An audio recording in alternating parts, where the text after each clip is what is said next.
Dear students, आज हम बात करेंगे रिलेटिव क्लास में पार्ट फिफ्थ की।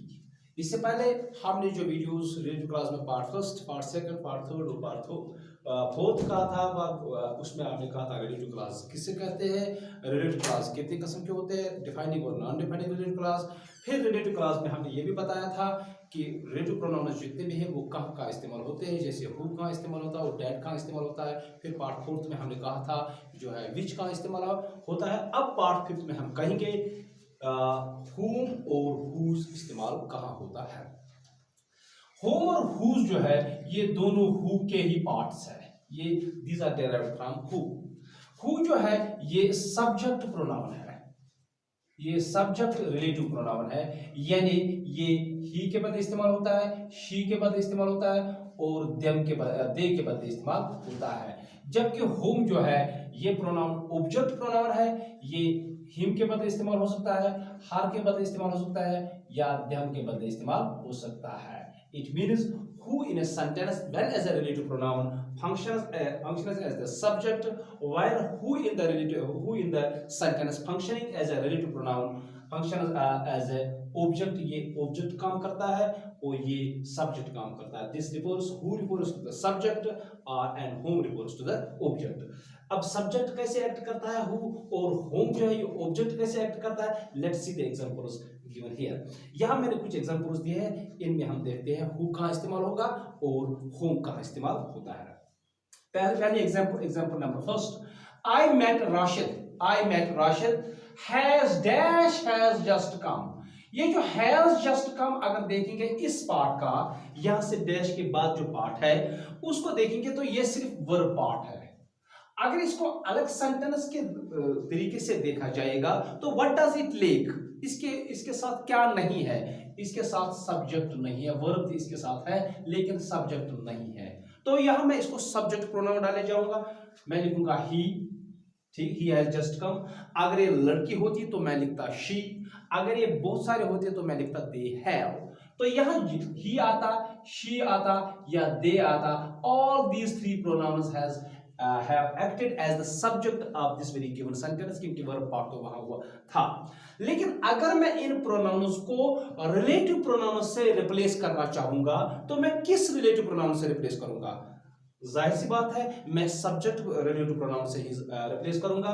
तो यहां सब्जेक्ट रिलेटिव प्रोनाउन जो है वो हु है, तो उसी से मैं रिप्लेस कर सकता हूं। तो यहां मैं लिखूंगा हु, क्योंकि सो हु एज ही ने यहाँ एक्ट किया था, फंक्शन किया था। सब्जेक्ट शी होता तो सब्जेक्ट दे होता तो सब्जेक्ट। इसी तरीके से मैंने यहाँ हु जो है हु इस्तेमाल किया है एज ए रिलेटिव प्रोनाउन, तो या इसने भी एक्ट किया है as subject. Now example second, I met Rashid dash you invited. अगर यू इनवाइटेड को देखा जाएगा तो यू जो इस पार्ट में है, यू इसका सब्जेक्ट है इस पार्ट का, और इनवाइटेड जो है ये इसका वर्ब है। तो अब इस व्हाट डज इट लेक, इसमें क्या नहीं है, इसका ऑब्जेक्ट नहीं है। सो मैं लिखूंगा you invited him.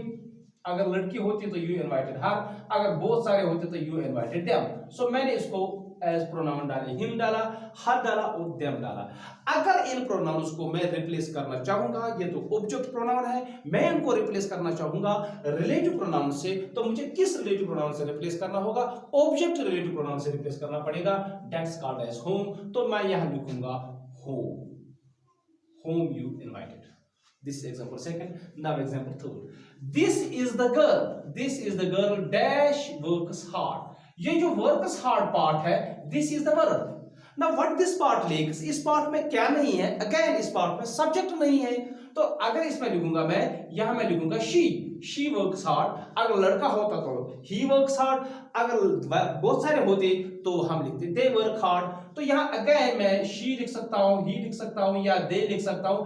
all these pronouns are act in this sentence as the subject। लेकिन मैं इस सेंटेंस में इन प्रोनाउंस को इस्तेमाल नहीं करना चाहूंगा, मैं रिलेटिव प्रोनाउन को इस्तेमाल करना चाहूंगा। तो किस रिलेटिव प्रोनाउन को, जो इसमें सेंटेंस में सब्जेक्ट, क्योंकि इसका लेक जो है सब्जेक्ट, वही प्रोनाउन में इनमें से रिलेटिव प्रोनाउन लाऊंगा जो सब्जेक्ट का काम देगा। सब्जेक्ट का काम तो हु देता है, तो हम यहां हु इस्तेमाल करेंगे।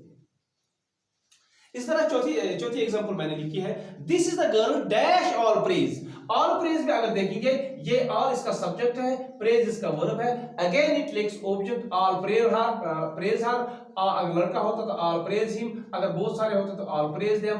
अगेन यहाँ जो ऑब्जेक्ट है हर है, हिम है, देम है, इनके बदले अगर मैं कोई रिलेटिव प्रोनाउन इस्तेमाल करना चाहूंगा तो रिलेटिव प्रोनाउन वो होना चाहिए जो ऑब्जेक्ट होना चाहिए, क्योंकि हर, हिम, जो देम है ये ऑब्जेक्ट रिलेटिव प्रोनाउन है, ऑब्जेक्ट प्रोनाउन है। अगर रिलेटिव प्रोनाउन में कोई इसमें इस्तेमाल करूंगा तो वो ऑब्जेक्ट होना चाहिए, तो यहां मैं लिखूंगा होम।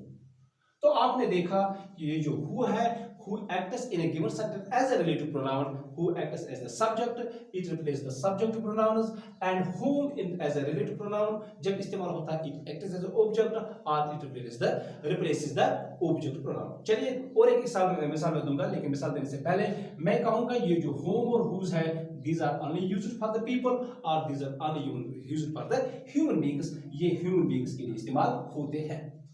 चलिए मैंने और एक सेंटेंस यहां लिखा है, I saw a man, he was tall। दूसरे सेंटेंस का जो ही है ये इसका सब्जेक्ट है। अगेन अगर मैं बताऊंगा इसको रिप्लेस करना चाहूंगा मैं रिलेटिव प्रोनाउन से, तो आप किस रिलेटिव प्रोनाउन से इसको रिप्लेस करेंगे? आपको पता है, आपका अंदाजा सही है, तो हम हु से इसको रिप्लेस कर सकते हैं क्योंकि ये सब्जेक्ट है। I saw a man who was tall। Okay, one more example, I saw some boys, I collared them, I collared them। देखिए इस सेंटेंस में जो them है वो ऑब्जेक्ट रिलेटिव प्रोनाउन है, ये ऑब्जेक्टिव है या ऑब्जेक्ट है, ये ऑब्जेक्ट रिलेटिव प्रोनाउन है, ये ऑब्जेक्ट प्रोनाउन है, रिलेटिव प्रोनाउन नहीं, ये ऑब्जेक्ट प्रोनाउन है। अगर मैं इस ऑब्जेक्ट प्रोनाउन को रिप्लेस करना चाहूंगा किसी रिलेटिव प्रोनाउन से, तो मैं ऑब्जेक्ट रिलेटिव प्रोनाउन से ही रिप्लेस करना चाहूंगा, तो वो कौन सा है? हाँ, आपका अंदाजा, अगेन यू आर राइट, इसको मैं होम से रिप्लेस कर सकता हूं, तो मैं लिखूंगा I saw some boys whom I called। तो ये रहा कि आप whom इस्तेमाल कहां कर सकते हैं और who इस्तेमाल कहां कर सकते हैं। who क्लियरली आप एज अ सब्जेक्ट इस्तेमाल कर सकते हैं और whom जो है वो एज ऑब्जेक्ट इस्तेमाल कर सकते हैं। जाहिर सी बात है, जब आप who एज सब्जेक्ट इस्तेमाल करेंगे तो who के इमीडिएटली बाद वर्ब होता है। जब आप whom एज ऑब्जेक्ट इस्तेमाल करते हैं तो whom के बाद अक्सर जो है प्रोनाउन, यहाँ भी प्रोनाउन आया है, यहाँ भी प्रोनाउन आया है, यहाँ भी प्रोनाउन आया है, यानी उसके बाद प्रोनाउंस और नाउन्स चले आते हैं। तो ये एक अच्छा सा तरीका है कि अगर आपको who इस्तेमाल करना हो किसी भी सेंटेंस में या whom इस्तेमाल करना हो, तो आपको देखना उस खाली जगह के बाद क्या वर्ब फॉलो हुआ है। अगर वर्ब फॉलो हुआ है तो who इस्तेमाल होता है, अगर वर्ब फॉलो नहीं हुआ है, नाउन प्रोनाउन फॉलो हुआ है या नाउन फॉलो हुआ है और उसको ऑब्जेक्ट की जरूरत है, तो आप whom का इस्तेमाल कीजिए। ये था आप who और whom इस्तेमाल कहाँ होता है। चलिए अब चलते हैं whose कहाँ इस्तेमाल होता है। whose जो है उसके बारे में मैंने कहा है, ये है पॉजेसिव प्रोनाउन। पॉजेसिव का pronoun it means it shows belonging, it shows belonging, it shows ownership. तो ये किन प्रोनाउंस के बदले इस्तेमाल होता है? ये पॉजेसिव प्रोनाउंस के बदले इस्तेमाल होता है, जैसे हिज है, जैसे हर है, जैसे देयर है, जैसे आवर है और इट्स है। इनके बदले ये इस्तेमाल होता है किसी भी सेंटेंस में, because it always shows the ownership. एक एग्जांपल मैंने आपके सामने रखी है, the man whose father is doctor is killed. यह जो है ये हुज जो है ये ओनरशिप दिखा देता है, so that's why it is called as possessive relative pronoun. और एक मिसाल मैंने दी है, दो सेंटेंस मैंने दिए हैं, I have a friend her father is a doctor, her father is a teacher. I have a friend, her father is a teacher। यहाँ जो दूसरे सेंटेंस में जो हर आया है ये है पॉजेसिव प्रोनाउन। अगर इस पॉजेसिव प्रोनाउन को मैं रिप्लेस करना चाहूंगा तो मैं whose से रिप्लेस कर सकता हूँ। यहाँ whose आएगा तो लिखेंगे I have a friend whose father is a doctor। Again, I have a friend whose father is a doctor, या हर को रिप्लेस हुआ है। इसी तरह ये जो whose है या सब्जेक्ट ऑब्जेक्ट की, whose में सब्जेक्ट ऑब्जेक्ट की बात नहीं है, whose में सिर्फ बात होती है ओनरशिप की और बिलोंगिंग की, यानी पोजेशन की। पॉजेसिव नाउन जहां होते हैं वहां इस्तेमाल होते हैं ये। दूसरा इंपॉर्टेंट पॉइंट है, ये जो who है और whom है ये पीपल के साथ इस्तेमाल होते हैं, ह्यूमन बीइंग के साथ इस्तेमाल होते हैं, जबकि whose जो है ये पीपल के साथ भी इस्तेमाल होते हैं, एनिमल्स के साथ भी इस्तेमाल होते हैं, थिंग्स के साथ भी इस्तेमाल होते हैं। पहले सेंटेंस में मैंने तो इस्तेमाल किया है पीपल के साथ। अब दूसरा सेंटेंस देखिए, we bought a cow its colour is black. हमने इट्स के बदले में यहाँ whose इस्तेमाल कर सकता हूँ। यहाँ भी पोजीशन दिखा रहे हैं, we bought a cow whose color is black, so again animals के साथ इस्तेमाल हुआ है। This is the house, third example, its windows are broken, तो यहाँ इट्स जो है इसके बदले में मैं whose windows are broken, तो ये इस्तेमाल किया हुआ है।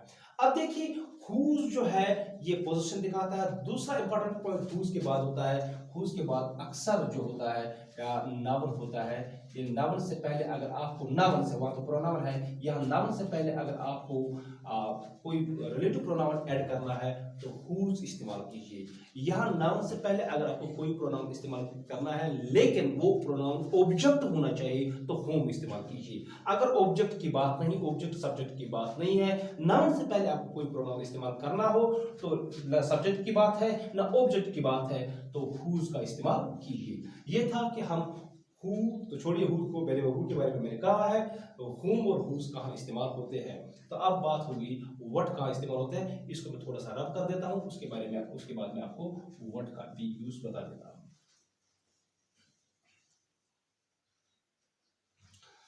अब what as a relative pronoun जो है, इसकी एक सबसे इंपॉर्टेंट पॉइंट जो होता है, जब भी रिलेटिव प्रोनाउन इस्तेमाल होता है तो उसमें एक एंटीसीडेंट होता है। Antecedent means refer back. जैसे मैं पहले वर्ड से लिखने से पहले मैं एक सेंटेंस यहां लिख देता हूं, I saw a man who was blind. तो ये जो हु है it refers to man, it refers back to the man. ये हु किसकी बात कर रहा है? मैन की बात कर रहा है। इसका मतलब हु जो है इसमें एंटीसीडेंट है। इसी तरह अगर विच होता, विच में भी एंटीसीडेंट है। अगर दैट होता, दैट में भी एंटीसीडेंट है। यानी दैट उसकी बात कर रहा है जो उससे पहले आ चुका है, विच भी उसकी बात कर रहा है जो उससे पहले आ चुका है।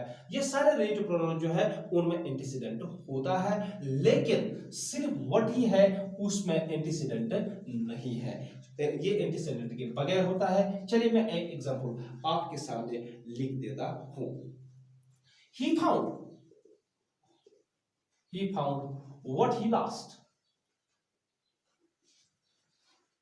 ठीक है, he found उसने पाया वो जो उसने खोया, लेकिन क्या खोया, क्या पाया उसने, ये तो हमें पता नहीं है। तो इस वर्ड से हमें एंटीसीडेंट तो पता नहीं चलता। वन मोर एग्जांपल मैं ये लिखूंगा, आई do not know what he did या what he does। I do not know what he does। so what जो है ये क्या करता है, ये इसको भी पता नहीं है, सो इसका एंटीसीडेंट नहीं है। और एक एग्जांपल मैं लिखूंगा, I say what I mean। जो I say what I mean, मैं जो कहता हूं उसका मतलब होता है मैं क्या कहता हूं मुझे पता नहीं है, तो मैंने जो यहाँ एंटीसीडेंट नजर नहीं आता है। और one more example, what is done cannot be undone। जो कुछ हुआ है उसको टाला नहीं जा सकता है। सो क्या हुआ है पता नहीं है, तो इसमें एंटीसीडेंट्स नहीं होते हैं। तो दिस वाज ऑलरेडी हु ही, सिर्फ व्हाट ही है। What as a relative pronoun जब इस्तेमाल होता है किसी के लिए भी इस्तेमाल हो सकता है, लेकिन इसमें सबसे इंपॉर्टेंट पॉइंट ये है कि इसमें एंटीसीडेंट नहीं होता है। This was what, why we use whom, why we use whose and why we use what हम अक्सर थिंग्स के लिए इस्तेमाल करते हैं, लेकिन इंपॉर्टेंट पॉइंट है ये कि इसमें एंटीसीडेंट नहीं होता है। Thank you very much for watching me.